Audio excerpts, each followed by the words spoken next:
যে দেখেন কমায় আনা যায় কিনা। পড়ি নাকি আমরা? 5 ওয়াক্ত তো পড়ি না, ঠিক কিনা?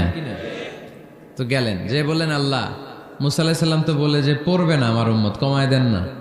আল্লাহ 5 ওয়াক্ত কমায়া 45 ওয়াক্ত দিলেন। আবার নেমে আসলেন কত? 45। মুসা আলাইহিস সালাম বলে আবার যান, আবার পড়বে না, পড়বে না, কমায় নেন, ভালো হবে।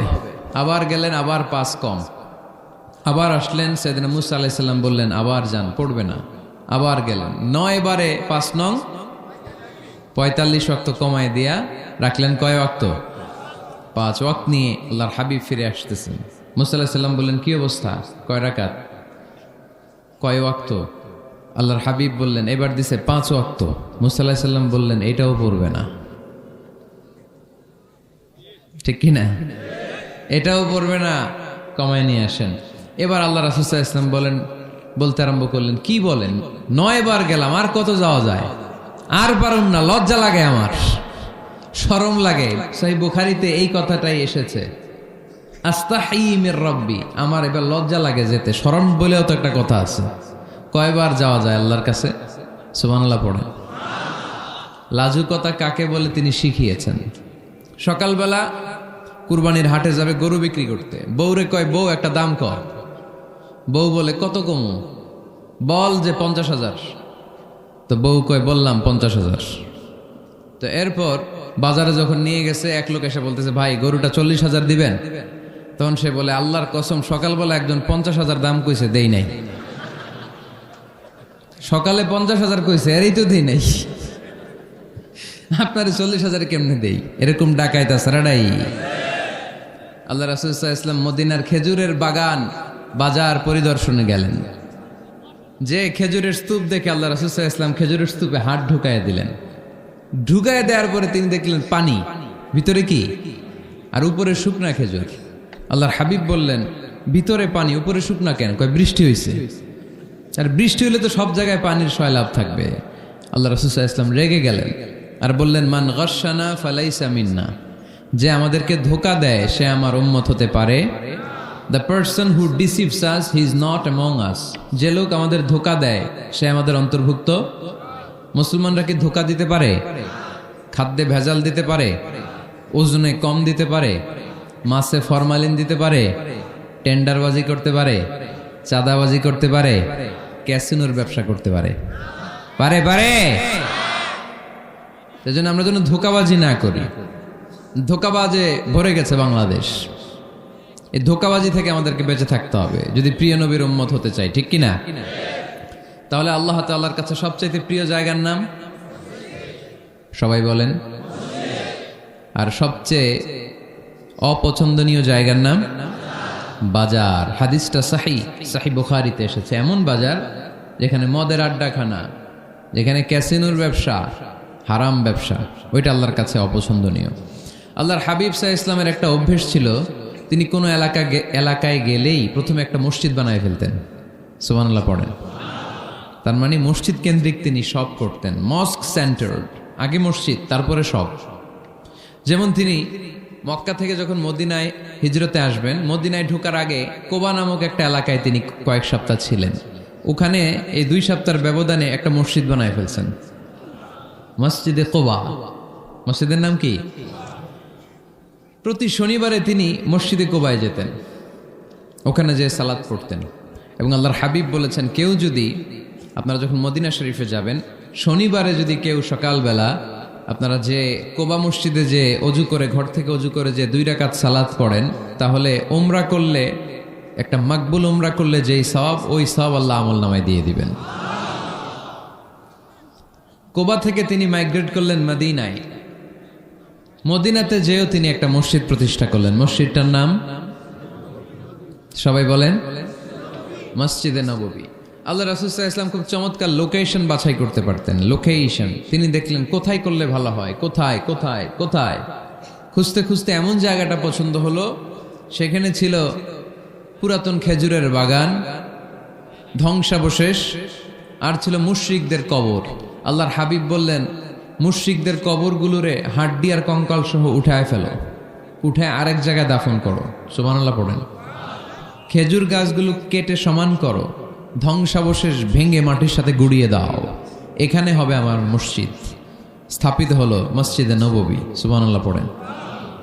এখানেই 10 বছর বিষ্ণু ঈসা ইসলাম ইমাম ছিলেন, খতিব ছিলেন। এজন্য যারা ইমাম, যারা খতিব, তাদের অনেক দায়িত্ব। তারা বিষ্ণু ঈসা ইসলামের রেখে যাওয়া দায়িত্ব পালন করছে। আল্লাহর হাবিবের যে চাকরি ছিল, ইমাম সাহেবদের একই চাকরি। আল্লাহর হাবিবের যে দায়িত্ব ছিল, ইমাম সাহেবদের একই দায়িত্ব, কিন্তু তাদের বেতনটা বড্ড কম এদেশে, তাই না? আহা, সামান্য কিছু বেতন দিয়ে ইমাম মুয়াজ্জিনদেরকে আমরা রাখি, এটা ঠিক না। এজন্য টাঙ্গাইলবাসীদেরকে আমি প্রথম যে মেসেজটা দিতে চাই, ইমাম মুয়াজ্জিন আর খাদেমদের বেতন বাড়ায় দেন। আপনার বেতন বাড়ায় দিবে কে? সভাপতি সাহেব, সেক্রেটারি সাহেব, ক্যাশিয়ার সাহেব, বেতন বাড়ান, ওনাদের বেতন বাড়ায় দেন। আপনাদের জীবনে বরকত দিবে কে? ইমাম মানি নেতা। ইমাম মানি কি? নেতার সাথে যদি আমরা খারাপ আচরণ করি, এটা আমাদের জাতির জন্য কখনোই কোনোভাবে কল্যাণকর হতে পারে না। আল্লাহর হাবিব সাল্লাল্লাহু আলাইহি ওয়াসাল্লাম নিজ হাতে মসজিদ তৈরি করলেন। আমাদের মতো টাইলস আর এয়ার কন্ডিশনের মসজিদ, মসজিদে নববী না, এরকম ছিল না। বালুর ফ্লোর। কিসের ফ্লোর? ছাদ ছিল খেজুর পাতার ছাউনি। বৃষ্টি হলে ওই বালুর মধ্যে কাদামাটি হয়ে যেত, আর ওই কাদামাটিতেই দাঁড়িয়ে নামাজ পড়তেন মুহাম্মদ সাল্লাল্লাহু আলাইহি ওয়াসাল্লাম। সাহাবারা বলতেন, আল্লাহর হাবিব যখন নামাজ পড়ে আমাদের দিকে তাকাতেন, রাআইতু আসারা তিনি ফি জাবহাতিহি, আমরা রাসূলের নাকে এবং কপালে দেখতাম কাদার মাটি মিশে আছে। আল্লাহর হাবিব যখন মুসল্লিদের দিকে তাকাতেন, দেখতেন প্রতিটা মুসল্লি সাহাবীর নাকে আর কপালে কাদার মাটি মিশে আছে। তার মানে আমার নবীর বানানো মসজিদ ছিল কাঁচা, কিন্তু মুসল্লি ছিল পাকা। আমাদের মসজিদগুলো পাকা, কিন্তু মুসল্লিরা কাঁচা। পাকা মুসল্লি হইতে হবে। মসজিদকে আবাদ করতে হবে। কি করতে হবে? আওয়াজ করে বলেন, কি করতে হবে? আমরা মিলে, সবাই মিলে যেন মসজিদকে আবাদ করি।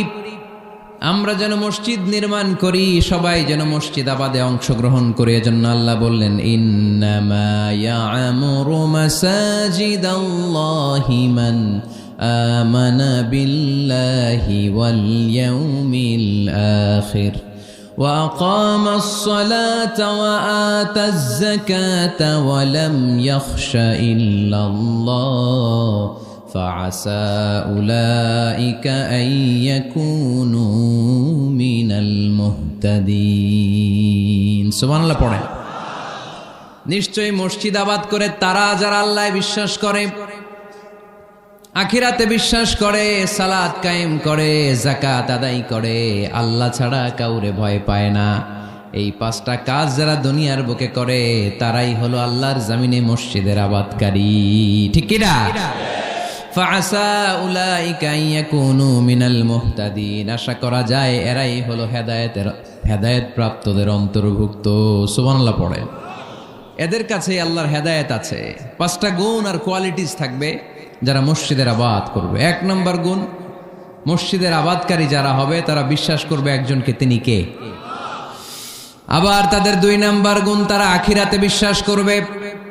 মসজিদ যারা আবাদ করবে তাদের 3 নাম্বার গুণ, তারা মসজিদে যে জামাতে সালাত আদায় করবে। ঠিক কিনা? মসজিদ আবাদ করে কিন্তু মসজিদে যায় না, এরকম আছে না নাই? এজন্য আল্লাহ বললেন, মসজিদ আবাদকারী তারা যারা আল্লাহর উপর ঈমান আনে, আখিরাতের প্রতি ঈমান আনে, তারা মসজিদে যায়, মসজিদে যে সালাত কায়েম করে। কি করে?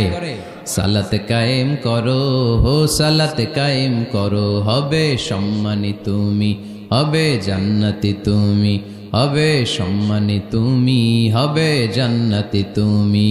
দিবে কাল হাসরে শীতল ছায়া আরশে আজিম, রব্বিয়াল আলা রব্বিয়াল আযীম, রব্বিয়াল আলা রব্বিয়াল আযীম। সুবহানাল্লাহ পড়েন। আউয়ালু মা ইউহাসাবু বিহিল আবদু ইয়াউমাল কিয়ামাতি আস-সালাত। কিয়ামতের দিন সর্বপ্রথম যে জিনিসটার হিসাব আল্লাহ নেবেন সেটা কি? সালাত। কুরবানির গোশতের সাথে যেটা খায়, তাই না? সালাত মানে নামাজ। এই নামাজের হিসেবটা সর্বপ্রথম আমাদের কাছ থেকে চাইবে কে? আপনার আমলনামার এই হিসেব যদি আপনার জন্য কিয়ামতের দিন সহজ হয়ে যায়, পুরো আমলনামাটারে সহজ করে দিবে কে? আর এই সালাতের হিসাবে যদি গন্ডগোল লাগে, সব গন্ডগোল লাগায় দিবে কে? এজন্য আল্লাহ বললেন, মসজিদের আবাদকারী তারা যারা আমার উপরে বিশ্বাস রাখে, আখেরাতে বিশ্বাস রাখে, সালাত কায়েম করে, যাকাত আদায় করে, আল্লাহ ছাড়া কাউকে তারা ভয় পায় না। ওয়ালাম ইয়াখশা ইল্লাল্লাহ, আল্লাহ ছাড়া কাউকে তারা ভয় পায় না। তাদের হৃদয়ে ভয় থাকে একজনের, তিনি কে? ফাআসা উলাইকা ইয়াকুনু মিনাল মুহতাদিন, আশা করা যায় তারাই হেদায়েত প্রাপ্তদের অন্তর্ভুক্ত। ঠিক কি না? কথাটা কার? এখন আমরা মসজিদের আবাদকারী হতে চাই কি চাই না? এই 4-5 জন চান? সবাই মসজিদের আবাদকারী হতে চাই কি চাই না? তাহলে এই 5টা কাজ করতে হবে। আল্লাহর উপর বিশ্বাস, আখিরাতে বিশ্বাস, মসজিদে যে সালাত আদায়, যাকাত আদায়, আর হৃদয়ে আল্লাহর ভয় ছাড়া আর কারো কোনো ভয় থাকতে পারবে না। সাউন্ড নাই ওইখানে? মাইকম্যান কই? কি নাম তোমার মাইকের? দেখি। সুরেলা। নাই কোনো সুর তোমার মাইকে, নাম দিছো সুরেলা। মতিঝিলে মতি নাই, আছে শুধু জিল। সোনার গায়ে সোনা নাই, আছে শুধু বিল। তোমার মাইকে সুর নাই, নাম দিছো সুরেলা। সুর দাও, এদিকে একটু সুর দিয়ে দাও, একটু সাউন্ড দিয়ে দাও, একটু স্ট্রং করে দাও। সুরেলা, সুন্দর নাম দিছো তুমি। আমার নবীর কণ্ঠ ছিল বড় সুরেলা, ঠিক কি না?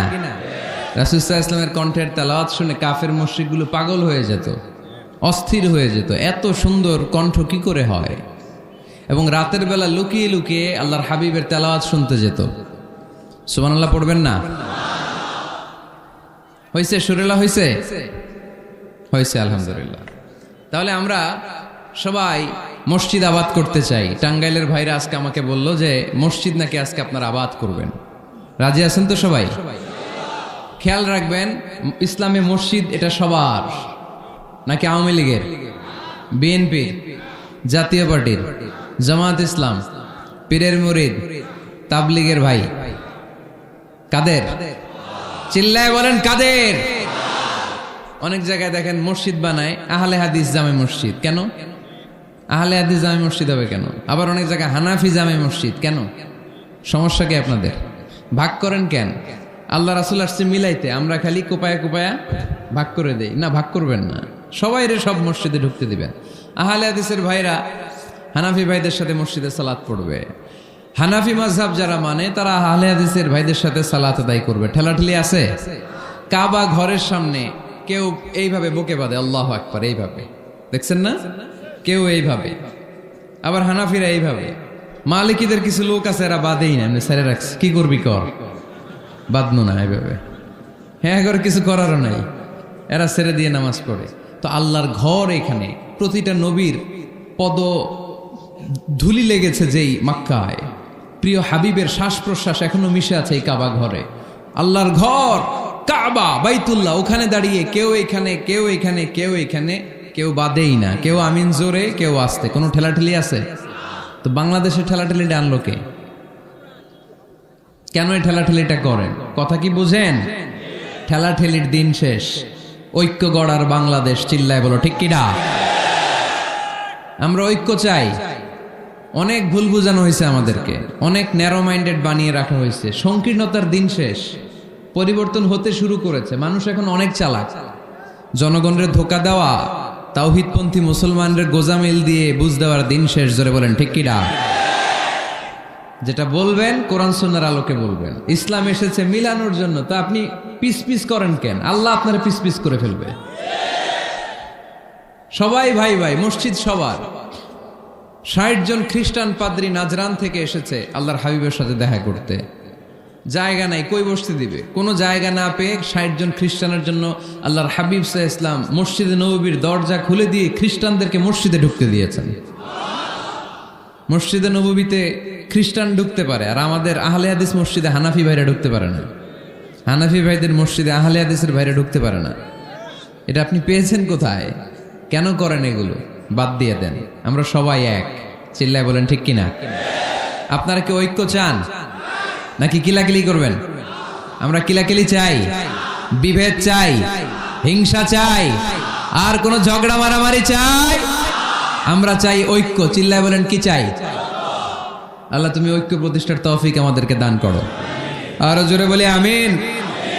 এজন্য আল্লাহ বললেন ইন্নামা ইয়ামুরু মাসাজিদাল্লাহ, যারা আল্লাহ বিশ্বাসী, নামাজ পড়ে, যাকাত দেয়, আল্লাহরে ভয় করে, তারাই মসজিদের আবাদ করে। উমরানুল মাসাজিদ, কেমন করে মসজিদের আবাদ করবেন? 1 নাম্বার, মসজিদ নির্মাণের মাধ্যমে মসজিদের আবাদ হয়, ঠিক কিনা? আল্লাহর হাবিব বললেন মান বানা লিল্লাহি বাইতান মিন মালিহি বানাল্লাহু লাহু বাইতান ফিল জান্নাহ। নিজের অর্থ ব্যয় করে যে দুনিয়ার বুকে মসজিদ বানায়া দেয়, আল্লাহ তার জন্য জান্নাতে ঘর বানায়া দেয়। ইন্না মিম্মা ইয়ালহাকু আল মুমিনু মিন হাসানাতিহি বা'দা মাউতিহি, মৃত্যুর পরে কোনো মানুষ যে সওয়াবগুলো অটোমেটিক সব সময় ধারাবাহিকভাবে পেতে থাকে, তার মধ্যে একটা হচ্ছে দুনিয়াতে সে যদি কোনো মসজিদ বানিয়ে যায়, তার পার্সেন্টেজ সওয়াব যতদিন এই পৃথিবী থাকবে ততদিন আপনার আমল নামায় ওই সওয়াবের পার্সেন্টেজ পাঠিয়ে দিবে কে? তার মানে মসজিদ আবাদের 1 নাম্বার পদ্ধতি মসজিদ বানানো। মসজিদ আবাদের 2 নাম্বার পদ্ধতি বারবার মসজিদে যাওয়া, মসজিদে যে জামাতে সালাত আদায় করা। মসজিদের সাথে সম্পর্কের দরকার আছে না নাই? মসজিদে যে জামাতে সালাত আদায় করা। সালাতুল জামাআ তাফদুলু সালাতাল ফাযি বি27 দারাজা। একা নামাজ পড়লে যেই সওয়াব, মসজিদে যে জামাতে পড়লে 27 গুণ সওয়াব হয়ে যায়। এজন্য জামাতে সালাত পড়বেন তো। তার মানে 1 নম্বরে পেলাম মসজিদ বানানো, 2 নম্বরে পেলাম মসজিদে যে জামাতে নামাজ পড়া, 3 নম্বরে মসজিদের সাথে হৃদয়টারে ঝুলিয়ে রাখা। মসজিদের সাথে হৃদয়টা ঝুলে থাকবে। 7 শ্রেণীর ব্যক্তিকে আল্লাহ তাআলা কিয়ামতের দিন আরশের নিচে ছায়া দিবে। এর মধ্যে 1 শ্রেণীর ব্যক্তি ওই ব্যক্তি যে ব্যক্তির হৃদয়টা সবসময় মসজিদের সাথে ঝুলে থাকে, লেগে থাকে। জোহরের নামাজ পড়ে খালি টেনশন, কিরে আসরের সময় কখন হবে। আসর পরে চিন্তা করে মাগরিবে আমি কই থাকবো, তখন মসজিদ থাকবে কই, নামাজটা হবে কিনা। মাগরিব পড়ার পরে একটাই চিন্তা, ঘুমের আগে এশাটা যেন ঠিক মতো হয়, ঠিক কিনা? এরকম মুসল্লি আছে না নাই? আল্লাহর হাবিব বললেন যারা সব সময় হৃদয়টারে মসজিদের সাথে এইভাবে লাগিয়ে রাখে, আরশের নিচে তাদেরকে সেদিন ছায়া দিবে কে? আল্লাহর আরশের ছায়া ছাড়া ওই দিন আর কোনো ছায়া থাকবে নাকি? আকাশের সূর্য মাথার কাছে নেমে আসবে, জমিনটারে তামার জমিন বানিয়ে দেওয়া হবে। জিহ্বাটা তৃষ্ণার চোটে বের হয়ে নাভি পর্যন্ত কুকুরের মতো ঝুলতে থাকবে। মানুষগুলো চিৎকার মারবে, কোনো ছায়া নাই আরশের ছায়া ছাড়া। তাহলে মসজিদ আবাদের 1 নাম্বার নমুনা হলো মসজিদ বানানো। মসজিদকে আবাদ করার 2 নাম্বার নমুনা হলো মসজিদে জামাতের সাথে সালাত আদায় করা। মসজিদ আবাদের 3 নাম্বার নমুনা হলো হৃদয়টা মসজিদের সাথে ঝুলিয়ে রাখা। মসজিদ আবাদের 4 নাম্বার নমুনা হলো নিজ হাতে মসজিদকে পরিষ্কার পরিচ্ছন্ন রাখা। মসজিদ ঝাড়ু দিচ্ছেন কে কে? দেখি হাত তোলেন। প্রত্যেকদিন দেন? আলহামদুলিল্লাহ, আলহামদুলিল্লাহ। এটা সাইয়েদনা ইব্রাহিম আলাইহিস সালাম আর ইসমাঈল আলাইহিস সালামের ডিউটি ছিল। ডিউটিটা দিছিল কে? চিল্লায় বলেন কে? আল্লাহ বললেন তাহহিরা বাইতিয়া লিত-তাইফিনা ওয়াল আকিফিনা ওয়ার রুকআইস সুজুদ। মসজিদেরি ঝাড়ু বারদার ও কামারে হাত শোনো আমারে মুনাজাত। পড়েন, শোনো শোনো ইয়া ইলাহি আমারে মুনাজাত, শোনো আমারে মুনাজাত। পড়েন আমিন। খাদেম ঝাড়ু দিল কিনা? মসজিদের ফ্লোর মুছলো কিনা? মুয়াজ্জিন হুজুর মসজিদ ঝাড়ু দিল কিনা? মসজিদে বালু আছে কিনা? সবাই যে চেক করে। দায়িত্ব কি শুধু খাদেমের আর মুয়াজ্জিনের কাঁধের উপরে নাকি আমাদের কাঁধেও মসজিদ পরিচ্ছন্ন রাখার দায়িত্ব আছে? রাডাই 2 জন নবীকে আল্লাহ বললেন, সাইয়েদনা ইব্রাহিম যাকে উপাধি দিয়েছেন আল্লাহ খালিল, আমার মসজিদ পরিষ্কার করো, বাপ বেটা মিলে ঝাড়ু দাও। সাইয়েদনা ইসমাইল ইব্রাহিম মসজিদ ঝাড়ু দিতে পারলে আপনি কোন লাট সাহেব হয়েছেন? কি হয়ে গিয়েছেন আপনি? মনে জ্বালা, যন্ত্রণা, ঘরে মারামারি, শান্তি নাই, মসজিদে চলে যান, মসজিদ মুছে দেন, একটু ঝাড়ু দিয়ে দেন, আপনার ঘরের সব অশান্তিরে শান্তি বানায় দিবে কে? মনের জ্বালা যন্ত্রণা দূর করে দিবে কে? এই জন্য হৃদয়ে যদি কষ্ট থাকে, জ্বালা যন্ত্রণা থাকে, অসুখ থাকে, অশান্তি থাকে, মসজিদে যান, মসজিদটা ঝাড়ু দেন, এতিমের মাথায় হাত বুলায় দেন, হৃদয়টারে প্রশান্ত করে দিবে কে? তাহলে এই কাজগুলো করার মাধ্যমে আমরা মসজিদ আবাদ করবো। রাজি আছেন? আপনাদের টাঙ্গাইল জেলায় সবচেয়ে বড় মসজিদ কোনটা?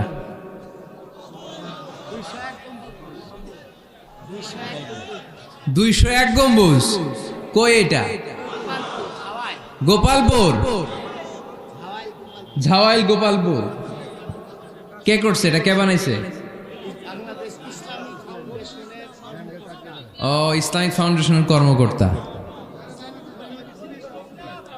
রফিকুল ইসলাম। কি করে? বেঁচে আছে? আজকের এই মাহফিলের পক্ষ থেকে ওনাকে জানাই সশ্রদ্ধ সালাম। যাবো ইনশাআল্লাহ। তো এরকম ভালো ভালো মসজিদ, সুন্দর মসজিদ বাংলাদেশে হোক, আমরা চাই না? সবাই চান? তো চাই, আওয়াজটা এতটুকু। এরকম সুন্দর মসজিদ এদেশে আরো নির্মিত হোক, চাই কি চাই না? মসজিদে আমরা যাব, মসজিদে আমরা আবাদ করব। মসজিদ নিয়ে আজকে অনেক কথা আছে, কেউ উঠবেন না। মজার কথাগুলো শেষে রেখে দিছি, যারা উঠবেন এদের মিস। উঠবেন না, বসেন। মসজিদে যে আমরা যাব, কিছু আদব মেনটেন করে যেতে হবে, ঠিক কিনা? ওযু ছাড়া ঢোকা যাবে? ওযু নিয়ে ঢোকার দরকার আছে না নাই? আবার আল্লাহ বললেন, ইয়া বানি আদম খুযু যিনাতাকুম ইনদা কুল্লি মাসজিদ। ও বনি আদম, মসজিদে যখন নামাজ পড়তে যাও, সবচেয়ে ভালো কাপড়গুলো গায়ে দিয়ে যাও। আদেশটা কার? কিন্তু আমরা যখন মসজিদে ঢুকি, সবচেয়ে সিরা পাড়াটা পয়রা ঢুকি, আছে না নাই? পুরান দুরান ছিঁড়াপাড়া যেটা আর চলে না, ওইটা গায়ে দেয়া যায়।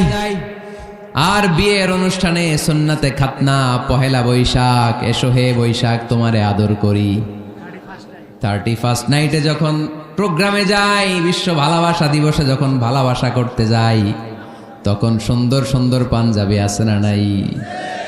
তখন নতুন জামা। বিশ্ব ভালোবাসা দিবস আসতেছে, ওইটা কি দিবস?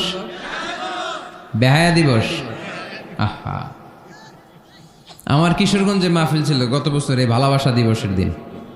দেখি সবগুলার হাতে গোলাপ ফুল। গোলাপ ফুল শেষ, পুরো কিশোরগঞ্জের সব গোলাপ ফুল শেষ। ফুলের দোকানে যাই দেখলাম কিচ্ছু নাই, কয় হুজুর গত রাতেই শেষ। বিশ্ব বেহায়া দিবস, এগুলোর সাথে আমাদের কোনো সম্পর্ক নাই। আমাদের সবচেয়ে ভালো জামাটা আমরা মসজিদে পরে যাব। আমরা দুনিয়ার কাউরে দেখাতে চাই না, আমরা যা করি দেখাতে চাই একজনকে, তিনি কে? তাহলে মসজিদের প্রথম আদব, ওযু করে ঢুকবো। 2 নাম্বার আদব, সব চাইতে ভালো জামাটা গায়ে দিয়ে মসজিদে ঢুকবো। 3 নাম্বার, ঢোকার সময় বাম পা দিয়ে ঢুকবো। কোন পা? আর বের হওয়ার সময় বিশ্বনবী বললেন, মসজিদে যখন ঢুকবে এই দোয়াটা পড়ো, আউযু বিল্লাহিল আযীম ওয়া বিওয়াজহিল কারীম ওয়া সুলতানিহিল কাদীম মিনাশ শাইতানির রাজীম। এই 4টা শব্দ দিয়ে এই দোয়াটা যে পড়বে, এই দোয়াটা পড়ার সাথে সাথে শয়তান চিৎকার মারে আর ঘোষণা দেয়, আজকের দিনের জন্য আমার ওয়াসওয়াসা থেকে তুই মুক্ত হয়ে গেলি।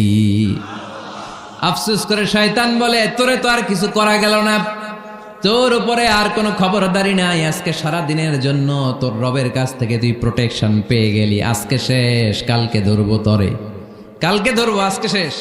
এই জন্য এই দোয়াটা পড়বেন, আউযু বিল্লাহিল আযীম ওয়া বিওয়াজহিল কারীম ওয়া সুলতানিহিল কাদীম মিনাশ শাইতানির রাজীম। এই রেকর্ড হইতেছে, ইউটিউবে শুনে নিন, এটা পড়বেন। এরপরে নবীর একটা সালাম দিবেন, আসসালামু আলাইকা আইয়ুহান নবী ওয়া রাহমাতুল্লাহি ওয়া বারাকাতুহু। তারপরে ডান পা দিয়ে ঢুকবো আমরা। মসজিদে ঢোকার সময় কোন পা? সবাই বলেন আরো জোরে, মনে থাকবে, ভুল হবে না তো? আর ডান পা দিয়ে পড়বো, আল্লাহুম্মা ইফতাহলি আবওয়াবা রাহমাতিক। ও আল্লাহ, তোমার রহমতের দরজা আমার জন্য খুলে দাও। পড়েন আমিন। আর যখন বের হব তখন বাম পা দিয়ে বেরোবো। কোন পা? সবাই বলেন, মনে থাকবে? ছেলে মেয়েদেরকে শিখানো যাবে? বাচ্চারা কি শিখাবেন? ঢোকার সময়, বের হওয়ার সময়, ঢোকার সময়, বের হওয়ার সময়। আর বের হওয়ার সময় পড়ব আল্লাহুম্মা ইন্নী আসআলুকা মিন ফাদলিক। আল্লাহ, আমি আপনার কাছে ফদল চাই। ঢোকার সময় রহমত চাই, বের হওয়ার সময় ফদল। ফদল মানে রিজিক। রিজিক কি মসজিদে থাকে না মসজিদের বাইরে? এজন্য আল্লাহ বলেন ফাইদা কুদিয়াতিস সালাতু ফান্তাশিরু ফিল আরদি ওয়াবতাগু মিন ফাদলিল্লাহ ওয়াযকুরুল্লাহা কাসীরান লাআল্লাকুম তুফলিহুন। যখন সালাত শেষ হয়ে যায়, জমিনের মধ্যে ছড়িয়ে পড়ো, জমিনে কাজ কর্ম শুরু করে দাও, কর্মচাঞ্চল্যতা দিয়ে জমিনটাকে ভরে তোলো, আর আল্লাহর কাছে ফদল চাও, রিজিক চাও। রিজিকের মালিক কে? তাহলে মসজিদে কি পাওয়া যায়? রহমত। ওই একজন কয় রিজিক না, রহমত। মসজিদে কি পাওয়া যায়? সবাই বলেন। এটার ক্লাস মনে করবেন, তাহলে খেয়াল থাকবে। মসজিদের ভিতরে কি পাওয়া যায়? আর বাইরে পাওয়া যায় রিজিক। চিল্লায় বলেন, বাইরে কি পাওয়া যায়? এজন্য ঢোকার সময় রহমত চাবো, বের হওয়ার সময় রিজিক চাবো। ঢোকার সময় ডান পা, বের হওয়ার সময় মনে থাকবে, খেয়াল থাকবে। মসজিদে ঢুকলেই 2 রাকাত পড়তেন বিশ্বনবী মুহাম্মদ সাল্লাল্লাহু। বিশ্বনবী জুমার খুতবা দিচ্ছেন, হঠাৎ এক সাহাবী খুতবা চলাকালীন সময়ে মসজিদে ঢুকেই বসে পড়লেন। বিশ্বনবী বললেন দাঁড়াও। নিজের খুতবা বন্ধ করে দিয়ে সাহাবীরে বললেন দাঁড়াও, 2 রাকাত পড়েছো নাকি? সাহাবী বলে পড়ি নাই। বিশ্বনবী বললেন তাড়াতাড়ি করে চটজলদি করে 2 রাকাত পড়ে নাও। খুতবা, জুমার খুতবা চলতেছে, খুতবা থামিয়ে দিয়ে খুতবার নিরবিচ্ছিন্নতাকে ভঙ্গ করে আল্লাহর হাবিব সাল্লাল্লাহু আলাইহি ওয়াসাল্লাম 2 রাকাত পড়তে বললেন। এটা খুবই জরুরি, পড়বেন, খুতবা চলাকালীনও পড়বেন। যদিও আমাদের দেশের অনেক জায়গায় এটার সুযোগ দেয় না, বলে যে লাল বাতি জ্বলন্ত অবস্থায় নামাজ পড়া নিষেধ। নিজেরা বানাইছে এই নিষেধ, তো পড়তে না দিলে বারান্দায় পড়েন, যেহেতু খুতবা শোনারও গুরুত্ব আছে। হানাফি মাযহাবে খুতবাটারে ওয়াজিব বলে, খুব গুরুত্ব দেয়। এজন্য বলে যে এটা বেশি গুরুত্বপূর্ণ ওই নামাজের চেয়ে। এটা হচ্ছে ওনাদের দলিল, কিন্তু ওই দলিলটা বেশি শক্তিশালী যে মসজিদে ঢুকেই 2 রাকাত পড়তে হয়, ঠিক কিনা? এজন্য মসজিদে ঢুকেই আমরা 2 রাকাত পড়ব। তাহলে প্রথমে ওযু করে নিলাম, সুন্দর জামা পরলাম, ডান পা দিয়ে মসজিদে ঢুকলাম, ঢুকেই 2 রাকাত পড়লাম। এই সবগুলো আদেশ বিশ্বনবী আমাদের জন্য দিয়েছে, ঠিক কিনা? আবার বিশ্বনবী নিষেধ করেছে কবরের উপর যেন কখনো কেউ মসজিদ না বানায়। লাআনা রাসূলুল্লাহি সাল্লাল্লাহু লাআনাতুল্লাহি আলাল ইয়াহুদ ওয়ান নাসারা ইত্তাখাযু কুবুর আমবিয়াইহিম মাসাজিদা। আল্লাহ তাআলা ইহুদি নাসারাদের উপর লানত দিয়েছে। কি দিয়েছে? লানত। কারণ তারা তাদের নবীদের কবরের উপরে মসজিদ বানায়, ওইখানে নামাজ পড়ে। কবরস্থানে নামাজ পড়া যায়? কবরের উপরে নামাজ পড়া যায়? বাংলাদেশে আছে না নাই? ছোট্ট এতটুক মসজিদ, 2 কাতারের এত বড় কবরস্থান। ইয়া লাল শালু, নীল শালু, আগরবাতি আর গোলাপ জলের গন্ধে ঢোকা যায় না, আছে না নাই? ওখানে যে আগরবাতি জ্বালায় দেয়, গোলাপ জল ঢেলে দেয়, আছে না নাই? কবরস্থানে বা মাজারে কেন মোমবাতি দেয় মানুষ আমি জানি না। যিনি কবরে শুয়ে আছেন ওনার কাছে কি আলো যায়? মোমবাতির আলো। তো ওনারে দিছেন কেন? এটা তো যে সমস্ত ঘরে এখনো ইলেকট্রিসিটি পৌঁছে নাই, বাচ্চারা পড়াশোনা করতে পারে না, এদের ঘরেই না আপনি মোমবাতি দিবেন। তাহলে আপনার বাবার কবরটারে আলো দিয়ে ভরে দিবে কে? মাজারে যে অনেকে টাকা দেয়, মানত করে, মাজারে টাকা দেয়া যায় না, মানত করা যায় না, মানত করতে হয় একজনের নামে। চিল্লায় বলেন তিনি কে? খবরদার, এগুলো থেকে সাবধানে থাকতে হবে। মাজার জিয়ারত করা সুন্নাহ, কবর দেখলেই সালাম দেয়া সুন্নাহ, জিয়ারত করা সুন্নাহ। এর জন্য দোয়া চাইবেন, নিজের জন্য আল্লাহর কাছে দোয়া চাইবেন, এর জন্য দোয়া করবেন, নিজের জন্য দোয়া করবেন। কিন্তু মাজারে পড়ে থাকা লোকটার কাছে কিছু চাওয়া যায়? আল মাইয়িতু ফিল কবর কাল গরীকি ফিল বাহর। সাঁতার না জানা ব্যক্তি সাগরে পড়লে যেরকম অসহায়, কবরে শুয়ে থাকা ব্যক্তিটা তার চেয়েও বেশি অসহায়। সে আপনার জন্য কি করবে? আপনি তার জন্য দোয়া করলে সে কিছু পাবে, সে আপনার কিছু করায় দিতে পারবে? করতে পারে একজন, তিনি কে? চিল্লায় বলতে হবে তিনি কে? কেউ ফিরে না খালি হাতে, আল্লাহরে তোর দরবারেতে, ঠিক কিনা? পড়েন সবাই, কেউ ফিরে না খালি হাতে, আল্লাহরে তোর দরবারেতে। এজন্য কবর কেন্দ্রিক কোনো মসজিদ নেই। আগে মসজিদ, পরে হবে কবর। যেমন বিশ্বনবী আগে তৈরি করেছেন মসজিদে নববী, তার পাশে হয়েছে বিশ্বনবীর কবর, তার বাম দিকে হয়েছে বাকিউল গারকাদ। বাকি কবরস্থান মাকবারাতুল বাকি, যেখানে বিশ্বনবীর স্ত্রীরা শুয়ে আছেন, সাহাবারা শুয়ে আছেন রাদিয়াল্লাহু তাআলা আনহুম ওয়া আনহুন্না।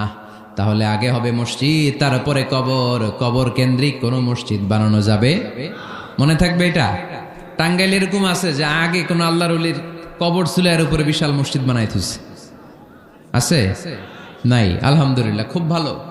কবর কেন্দ্রিক মসজিদ বানাবেন না, মসজিদ আর কবরস্থানে গ্যাপ রাখবেন, তা না হলে ভেজাল হওয়ার সম্ভাবনা আছে না নাই? এরপরে বিশ্বনবী মসজিদকে ক্লিন রাখতে বলেছেন। আমারা রাসূলুল্লাহ সাল্লাল্লাহু আলাইহি ওয়াসাল্লাম বিবিনাইল মসজিদি ফিদ দুয়ার ওয়া আন তুনাযযাফা ওয়া তুতায়্যাবা। আল্লাহর হাবিব বলেছেন, এলাকায় এলাকায় তোমরা মসজিদ বানাও, মসজিদগুলোরে পরিষ্কার রাখো, আতর আর সুগন্ধ দিয়ে তোমরা পারফিউম করে দাও। মসজিদটারে সুগন্ধযুক্ত করে রাখবেন, পারফিউম করে রাখবেন। আরব দেশে মসজিদে বাখুর জ্বালিয়ে দেয়, উদ জ্বালিয়ে দেয়, মসজিদে ঢুকলেই কলিজাটা ঠান্ডা হয়ে যায়, নামাজ পড়তে মনে চায়, কোনো দুর্গন্ধ নাই। এজন্য মসজিদ পরিচ্ছন্ন রাখার দরকার আছে না নাই? এরপরে বিশ্বনবী সাল্লাল্লাহু আলাইহি ওয়াসাল্লাম বললেন, মসজিদের সর্বশেষ আদব হলো তোমরা যখন মসজিদ বানাবা, খবরদার মসজিদকে অতিমাত্রায় ডিজাইন করা যাবে না। অতিমাত্রায় ডিজাইন করা যাবে না। আমরা এতই ডিজাইন করি, কোনটা মসজিদ আর কোনটা কমিউনিটি সেন্টার চিনাই যায় না, আছে না নাই? না, অতিমাত্রায় ডিজাইন না, যতটুকু লাগে। গরম লাগে, এয়ারকন লাগান, নো প্রবলেম।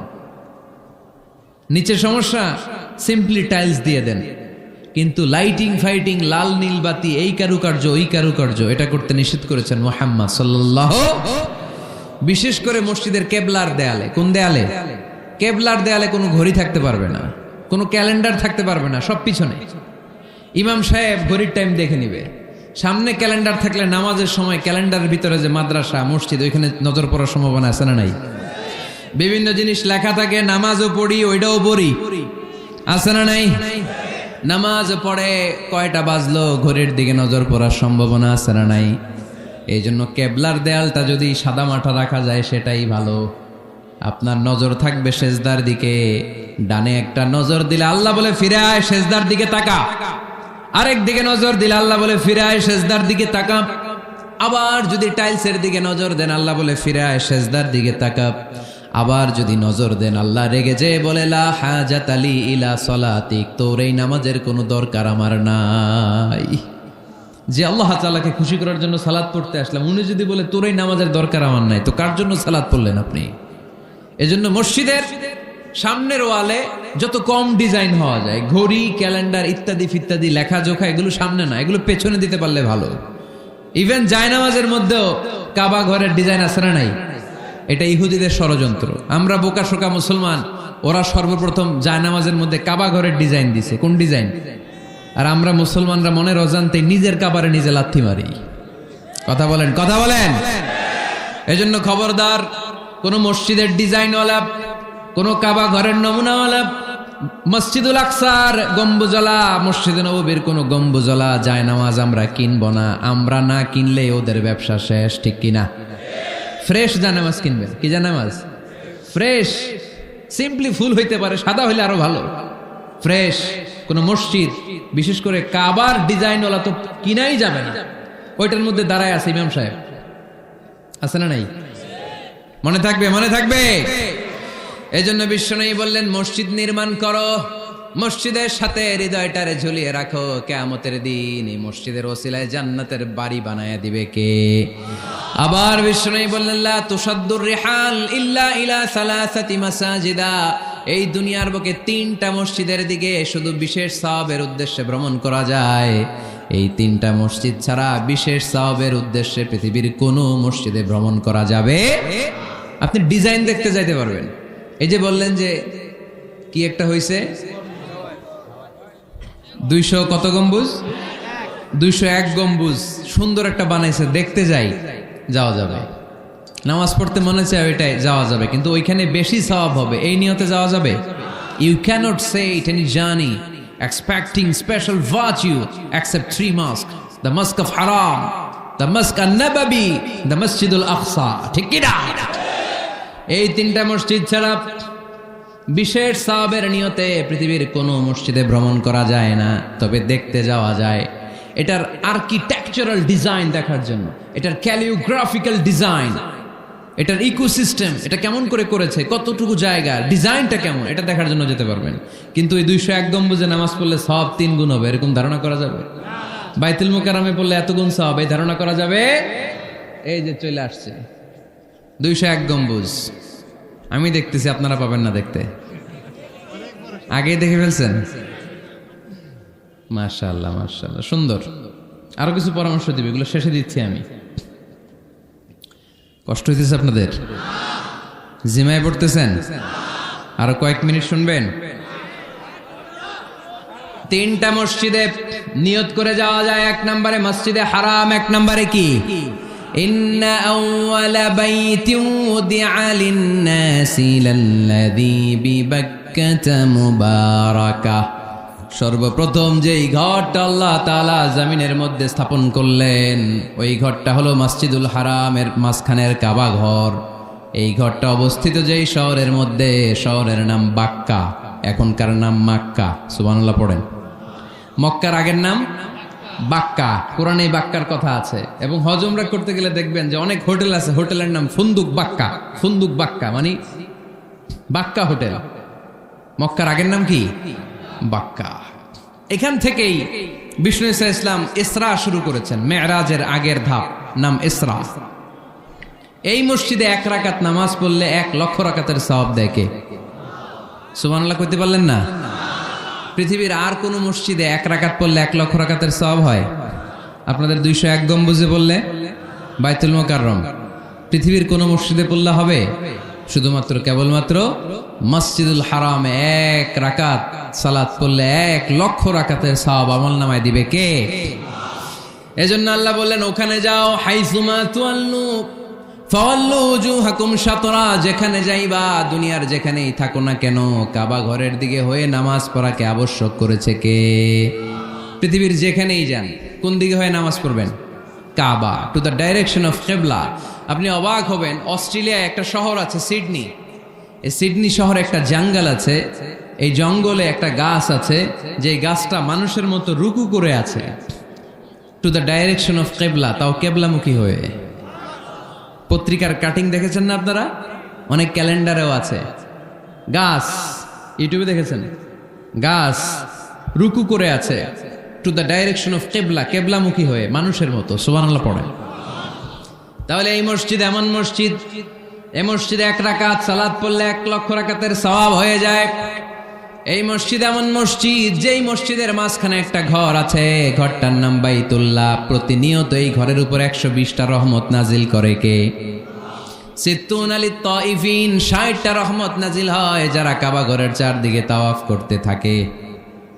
আরবাঈন আলিল মুসাল্লিন, 40টা রহমত নাজিল হয় যারা কাবা ঘরের চারদিকে নামাজ পড়তে থাকে। 20 আলিন নাযিরিন ইলাল কাবা, বাকি 20টা সওয়াব নাজিল হয় যারা শুধু কাবা ঘরের দিকে তাকিয়ে থাকে। কাবা ঘরের দিকে তাকায় থাকলে সওয়াব। সুবহানাল্লাহ বললেন না? আন-নাযার ইলাল কাবা, 3 জিনিসের দিকে তাকালেই সওয়াব। কয় জিনিস? জোরে বলেন। 1 নাম্বার আন-নাযার ইলাল মুসহাফ, কোরআনের দিকে তাকালেই সওয়াব, পড়া লাগবে না, পড়লে তো সওয়াব আছে, তাকানো মাত্রই। 2 নাম্বার আন-নাযার ইলা ওয়াজহিল ওয়ালিদাইন, মা বাবার চেহারা।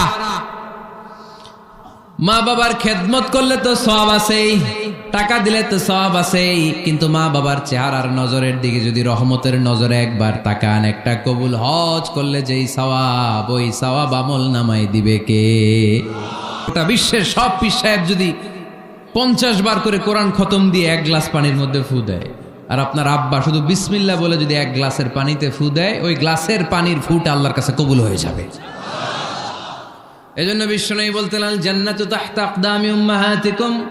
ও দুনিয়ার মানুষেরা শোনো, দুনিয়ার পুরুষ মানুষদের পায়ের নিচে থাকে জুতা, জুতার নিচে থাকে বালু আর মাটি, আর দুনিয়ার বুকে এক একটা মায়ের পায়ের নিচে থাকে তার সন্তানদের জান্নাত। ওগো মা, তুমি এই ধরনের শ্রেষ্ঠ নেয়ামত, তোমারই পদ তলে রয়েছে জান্নাত। ওগো মা, তুমি এই ধরনের শ্রেষ্ঠ নেয়ামত, তোমারই পদ তলে রয়েছে জান্নাত। সুবহানাল্লাহ পড়েন। কি মা? এ মারে আমরা চিনি না। লাউ কাতাআতা জিলদাক, তোমার গায়ের চামড়া কেটেও যদি মাকে জুতো বানিয়ে দাও, ওই যে ছোটবেলায় দুধ খাইছিলা, এক ঢোক দুধের শোধ আদায় হবে না। এক ঢোক দুধের শোধ আদায় হবে না। ওই মা। 3 বার বললেন আল্লাহ রাসূল এই মায়ের কথা। কয়বার? আল্লাহ হাবিব বললেন মা, মা।